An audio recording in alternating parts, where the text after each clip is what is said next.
दे से faith can move mountains. अगर हमारा भगवान पर, अपने भगवान पर, अपने आप पर असीम विश्वास हो, स्वतःवर, स्वतःच्या देवावर अत्यंत श्रद्धा असेल ना, तर आपण माउंटेनसुद्धा हलवून टाकतो. This is what the moral of the story that we are going to learn today. There are two books that we are going to study. We are going to start with the first flight.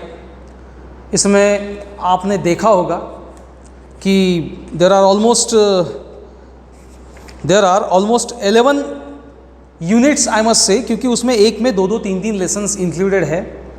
और हम 2 किताब में से पहला first flight शुरू करेंगे. अभी जो मैंने सेंटेंस आपको कहा, ये sentence a letter to God story को बड़ा सूट करता है. And what I said, if your faith may be in God, may be in your self, you can shake out the mountains. आप पूरी माउंटेन को हिला दो. गरज असते ती असीम श्रद्धेची, विश्वास पाहिजे. Gregorio Lopez Fuentes is the writer of this story. It's a difficult name to pronounce. And a letter to God, I must tell you, a letter to God is one of the best stories that give you a moral of faith. होता है ना, कहानी में moral होते हैं. और ये जो अभी मैंने कहा, ये जो अभी मैंने मैसेज कहा, ये मैसेज समझाने के लिए कहानी सबसे सुंदर है. ये जो नॉवेलिस्ट है, actually he is a novelist and this is a small story he has written. ये बहुत ही सुंदर कहानी है and you would enjoy it not for the way it is written but the way it is been developed and climaxed. जिस तरीके से इस कहानी को डेवलप किया गया और उसका क्लाइमैक्स किया गया, उस तरीके से उस कहानी को पढ़ो, समझो. मैं समझाने की कोशिश करूँगा. मैं चाहूँगा कि मैं उसको बहुत अच्छे तरीके से, in fact not this story, the entire literature, इस लिटरेचर के बारे में थोड़ा सा बाद में बात करेंगे क्योंकि अभी तो कहानी सीखनी है, तो मैं उसको सिखाने की कोशिश करूँगा. And you try understand each and every. करना ये है कि मैंने आपको ऑनलाइन क्लास में लूँगा ऐसा आपको कहा था. कल वो टेक्निकल प्रॉब्लम्स आए तो हमने उसको ड्रॉप आउट कर दिया. जब भी कभी शुरू होगा तो I will tell you that. लेकिन मैं वीडियो बनाऊँगा and video is a comfortable thing and you can watch it. करना ये है कि गेट द फर्स्ट फ्लाइट. आप अपना टेक्स्ट बुक सामने रखो. Through the lines I would read और हर एक पैराग्राफ को मैं एक्सप्लेन करूँगा. So we begin with this beautiful story, a letter to God. The house, the only one in the entire valley, sat on the crest of a low hill. From this height one could see the river and the field ripe corn dotted with the flowers that always promised a good harvest. The only thing the earth needed was a downpour, at least a shower throughout the morning. Lencho, who knew his fields intimately, had done nothing else but to see the sky towards the northeast. एक छोटा सा गांव है, किसी valley में बसा हुआ, दऱ्याखोऱ्यांमध्ये बसलेलं एक छोटंसं गाव आहे. त्या गावामध्ये टेकड्यांवर, एक्चुअली ते टेकड्यांवर गाव आहे, crest of the hill, top of the हिल, वहाँ एक आपको एक गरीब किसान का घर दिखेगा. उस किसान का नाम है लेंचो. ये इतना सुंदर area, it's a beautiful environment valley. वहाँ सुंदर सुंदर खेत खिलते हैं, पकते हैं, क्रॉप्स तिथे सुंदर बनतात. और लेंचो, एक गरीब किसान, अपने खेत में खड़ा रहकर नॉर्थ ईस्ट की तरफ देख रहा है. You can understand what the writer is trying to suggest with this line. वो नॉर्थ ईस्ट की तरफ देखता है. उसके खेत ते असते ना शेतकऱ्यांचं, तुम्हाला माहीत आहे, जसं आपल्याकडे काय असते की उन्हाळ्यामध्ये सगळी हजबेंड्री तयार असते. शेतांचं नांगरण करायचं, वखरण करायचं, सगळी शेती तयार ठेवायची. पावसाळ्यात पाऊस सुरू होतो आणि मग पेरणी सुरू होते. यहाँ कॉर्न के फील्ड्स लेंचो के वेट कर रहे हैं कि अब बीज बोना शुरू होगा. और लेंचो क्या कर रहा है, is watching towards the sky, waiting for the rain to come. उसे पूरा यकीन है कि हर साल की तरह इस बार भी अच्छी खासी बारिश होगी और उसके खेत खलियान पकेंगे. त्याच्या शेतातले पिकं सुंदर पिकतील आणि त्याला त्याच्या गरीब कुटुंबाचा उदरनिर्वाह करण्या इतके पैसे मिळतील. वो अपने खेत में खड़ा है and is looking at the north east sky and watching and waiting for the rain to come. Now we are really going to get some water, woman. आपल्या बायकोला तो म्हणतो, he says to his wife कि अब बारिश जरूर होगी. He is guessing the clouds must be, the dark clouds must be gathering around, hovering around, and he is telling his wife कि अब बारिश होगी. The woman who was preparing supper replied, yes, God willing. सगळं देवाच्या हातामध्ये असते. आणि शेतीबद्दल, फार्मिंग के बारे में कहा जाए तो ऐसा है कि वो कहते हैं ना कि farming is the at the vagaries of nature, जिसका मतलब होता है कि खेती, शेती ही निसर्गाच्या काय म्हणतात त्याला मूडनुसार, पाऊस पडला तर पडला, नाही तर नाही पडला. त्याच्या बायकोला तो म्हणतो की आता पाऊस पडणार, बरेच दिवसाची वाट पाहतो, आता पाऊस पडणार, इट मस्ट रेन. त्याची बायको कॅज्युअली म्हणते, यस, इफ गॉड विलिंग, देवाच्या हातात असेल, देवानी इच्छा केली, ईश्वराला मान्य असेल तर नक्की पाऊस पडेल. The woman who was preparing supper replied, yes, God willing. The older boys were working in the field while the smaller ones were playing near the house until the woman call to them come for dinner. संध्याकाळची वेळ आहे, ती जेवण तयार करते. सपर का मतलब होता है evening meals, light dinner, that is called supper. संध्याकाळची वेळ आहे, जेवण तयार होते आहे, काही मुलं तिचे काम करत आहेत आणि ते एक दोन जे आहेत ते खेळत आहेत. उसने अपने बच्चों को बुलाया कि it's time for the dinner. It was during the meal time, just as Lencho had predicted, big drops of rain began to fall. बाहर खड़ा रह के वो नॉर्थ ईस्ट की तरफ अपने मिसेस को कहता है, अपनी वाइफ को कहता है कि it is going to rain. जेवायला बसेल, बस तो जेवायला बसेल तितक्यात त्याला दिसते, वो फील करता है the rain has started falling. पावसाच्या धारा पडायला लागलेल्या आहेत. The raindrops have started falling. आणि मी तुम्हाला सांगू शकतो, एक तो बात यहाँ पे मैं आपको ज़रूर बताऊंगा, no one in the world is happier than a farmer. What I am saying, listen to my words, no one in the world is happier than a farmer when it starts falling the first rain of monsoon. पावसाळ्याचे पहिले थेंब जेव्हा पडतात तेव्हा मला नाही वाटत की जगामध्ये शेतकऱ्या इतका सुंदर सुखावलेला माणूस कोणी असेल, असं मला वाटतं. बरं, हे माझं वाक्य आहे. जैसे उसने देखा कि बारिश हो रही है, you can imagine the joy of that fellow who has been waiting for the rain to come. Big drops of rain began to fall. In the north east huge mountains of clouds could be seen approaching. The air was fresh and sweet. The man went out for no other reason than to have the pleasure of feeling the rain on his body. पहली बार जब बारिश होती है, आम्ही सुद्धा पहिल्यांदा पाऊस पडायला लागला की धावत पावसात जातो. We want to get drenched in the rain. पावसामध्ये आम्हाला ओलं चिंब व्हावं असं वाटतं. और वो तो तरस रहा है बारिश के लिए, is waiting for, he has been waiting for. वो दौड़ते हुए बाहर गया, उसने he experience the first drops of rain on his body. The man went out for no reason than to have the pleasure of feeling the rain of his body. लेखक फार हुशार असतात. तुमच्या आमच्यासारखे माणसं लिहू शकत नाही, कारण आमची सामान्य भाषा असते. हम नहीं लिख सकते. हम लिखेंगे तो थोड़ा सा सिंपल से लैंग्वेज में लिखेंगे. काय सुंदर वाक्य है, क्या सुंदर लिखा है. The man went out no other reason than to have the pleasure of feeling the rain on his body. आपल्या शरीरावर पावसाचे थेंब लागावे, त्याचा अनुभव घ्यावा, याच्यासाठी तो धावत बाहेर गेला. मैं समझा रहा हूँ, समझो व्हाट ही डिड. अपने शरीर पर बारिश की पहली बूंदे उसको महसूस करने के लिए वो दौड़ते हुए जाता है. आणि ते थंडे पावसाचे थेंब नुसतेच त्याला फील नहीं होणार, वो उससे खुश नहीं होगा, उससे ये भी होगा, it will give the message that it is going to pour down and his crops are waiting for the rain. वो अपने आप से कहेगा, what you would say, these aren't the rain drops. हे अत्यंत महत्त्वाचं वाक्य आहे. These aren't the rain drops following from the sky, they are new coins. The big drops are 10 cents pieces and the little ones are 5. कशी सुंदर तुलना केली. ये जो बारिश हो रही है ना, ये बारिश नहीं है. These are not the rain drops, these are the coins. छोटे छोटे जे थेंब आहेत ना, ते सेंट्स आहेत, नाणे आहेत, छोटे पैसे आहेत. और जो बड़े हैं ना, जो big pieces, they are the big cents of big pieces of cents. You can imagine a farmer is comparing the raindrops to the money, because we can understand he values it to the money. पैशापेक्षा कमी नाही, कारण तो पाऊस सुखावणार आहे, काहीतरी देणार आहे. With a satisfied expression he regarded the field of ripe corn with its flower, draped in the curtain of rain. But suddenly a strong wind began to blow, and along with the rain very large hailstones began to fall. This truly did resemble new silver coins. The boys, exposing themselves to the rain, ran out to collect the frozen pearls. When a satisfied expression he regarded the field with ripe prawn. तिकडे पडणाऱ्या पावसाकडे पाहतो, अंगावर अनुभव करतो आणि आपल्या शेताकडे पाहतो.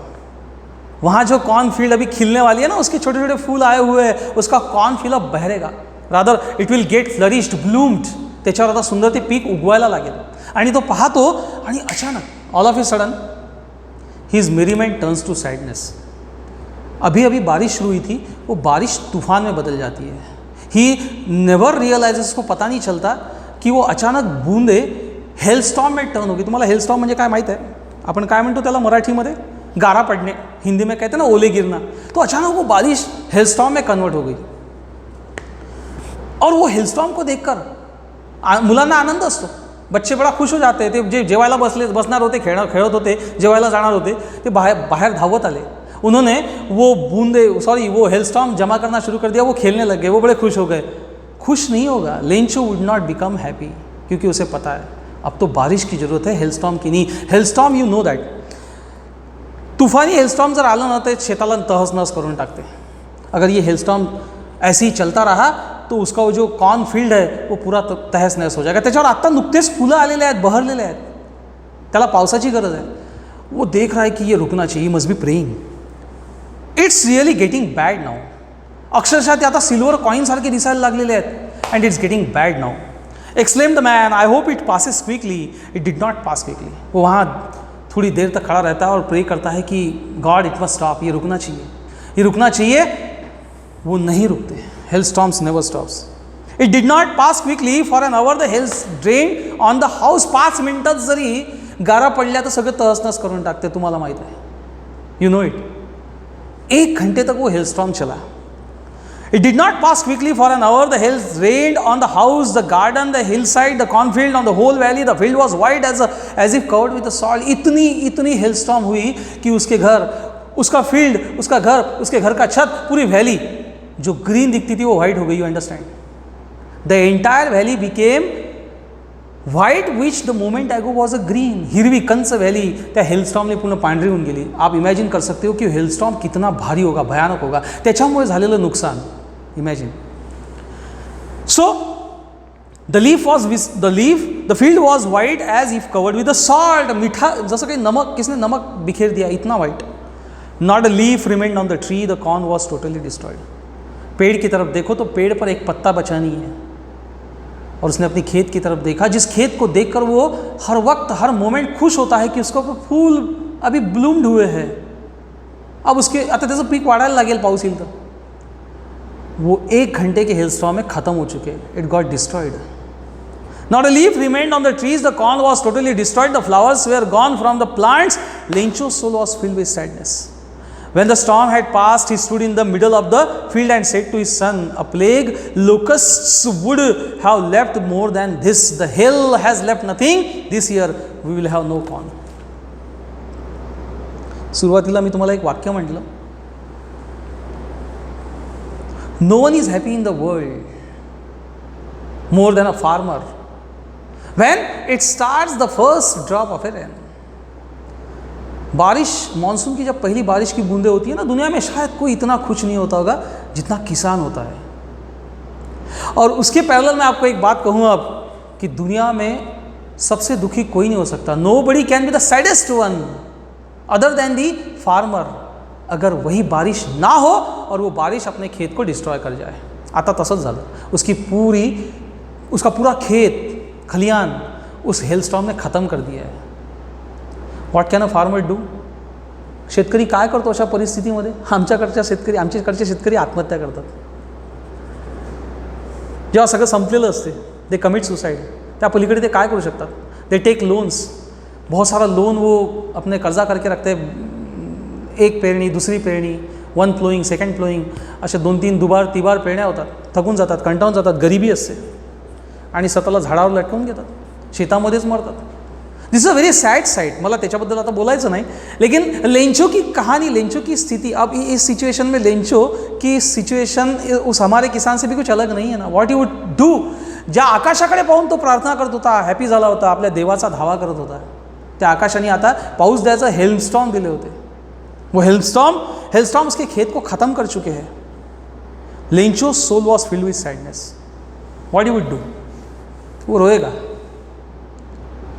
त्याच्या डोळ्यातून पाणी येईल, तो आपल्या पत्नीला सांगेल की सगळं संपलेलं आहे. God is not with us. When the storm had passed, he stood in the middle of the field and said to his son, a plague of locusts would have left more than this. आपल्या मुलांना, आपल्या शेतामध्ये काम करणाऱ्या मुलांना तो सांगतो की जर लोकस्ट जरी आले असते, ते असतात ना किडे, वो किडे, ते वो इंसेक्ट्स होते, वो अनाज को खा लेते. लोकस्ट भी आते तो शायद वो कुछ थोड़ा सा बच जाता. हेल स्टॉर्म ने तो कुछ भी नहीं रखा. आयुष्यभराची, रादर वर्षभराची शेती, वर्षभराचं अन्न, वर्षभराची कमाई त्या शेतीवर आहे, छोट्याशा जमिनीच्या तुकड्यावर आहे, और वो खत्म हो चुका है. It has been dried. अगर लोकस्ट भी आते तो वो थोड़ा सा छोड़ देते, हमारे लिए, पेट के लिए छोड़ देते थे. But the hail has left nothing, कुछ नहीं बचा. This year we will have no corn. त्याचा मूड कसा आहे, तो कसा बोलत आहे, इस साल कोई कोई कोई कुछ नहीं बचेगा, नथिंग वुड कम, कोई क्रॉप नहीं होगा. That night was a sorrowful one. शेतकऱ्याला झोप लागेल का? लेंच हो, रातभर नहीं सोएगा. It's a sorrowful night.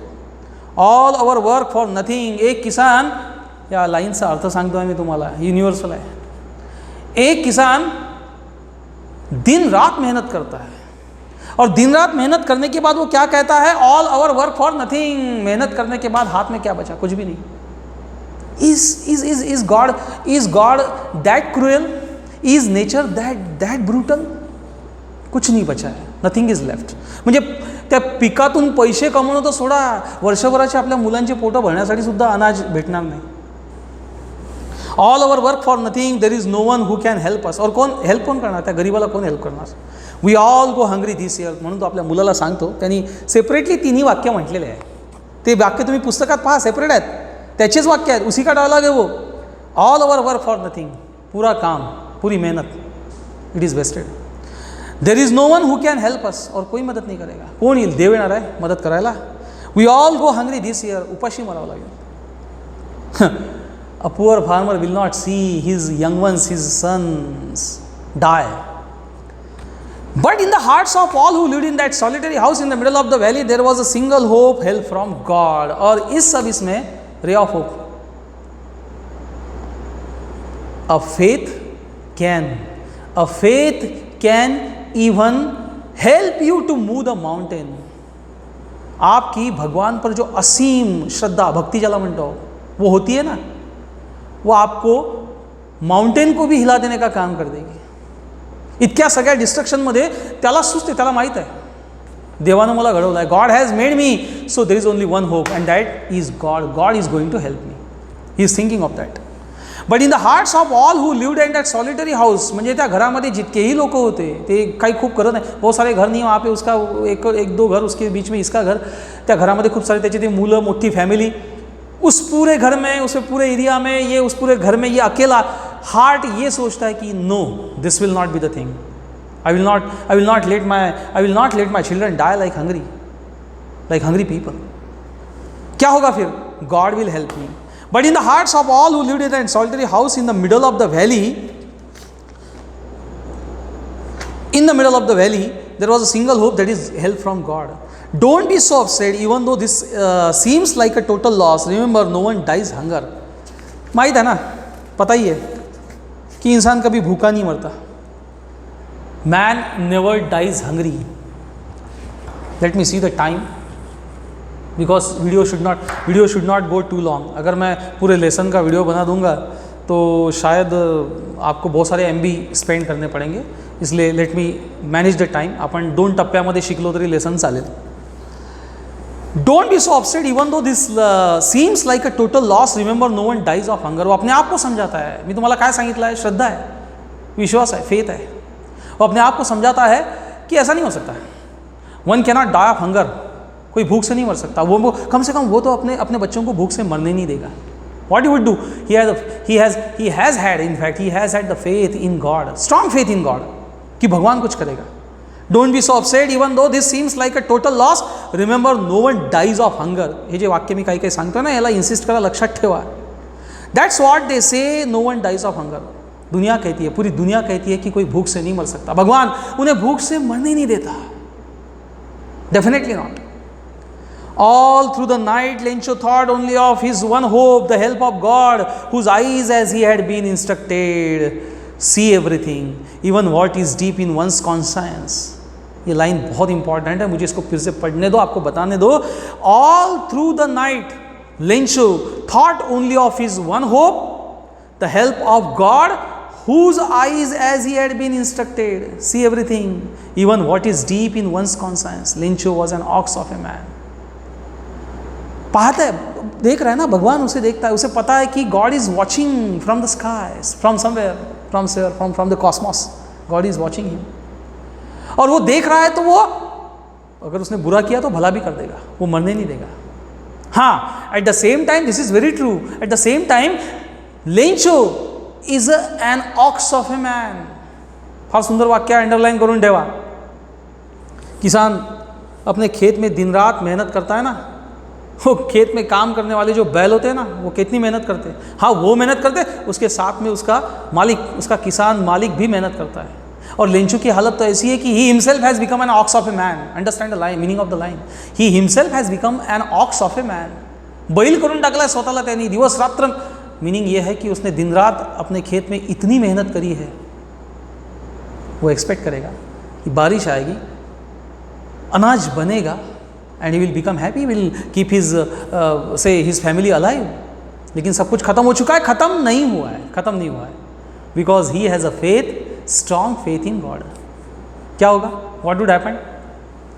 होगा ये कि वो गॉड को हेल्प मांगेगा. He will ask the God, he will go for the help to God, from the God. और उसका भगवान नीचे, ऊपर से ऐसा नीचे आएगा और उसे पैसे देगा. Will it happen? May be और मे नॉट बी. अब कहानी में भगवान आएगा नहीं आएगा, उसकी हेल्प करेगा नहीं करेगा, उसके बच्चे भूख से शायद नहीं मरेंगे, ये हम अगले वीडियो में देखेंगे. We will continue this video tomorrow and I will finish this story tomorrow. Online को थोड़ा सा बाजू में रखते हैं. In fact I have started enjoying this video recording and telling you. मैं महसूस कर रहा हूँ कि मेरे स्क्रीन के सामने बहुत सारे बच्चे मुझे देख रहे हैं और मुझे सुन रहे हैं, and I am inspired definitely. So let us continue this tomorrow. छोटा सा वीडियो होगा 20-25 मिनट का, उसको देख लो, बाकी कल. Okay, thank you.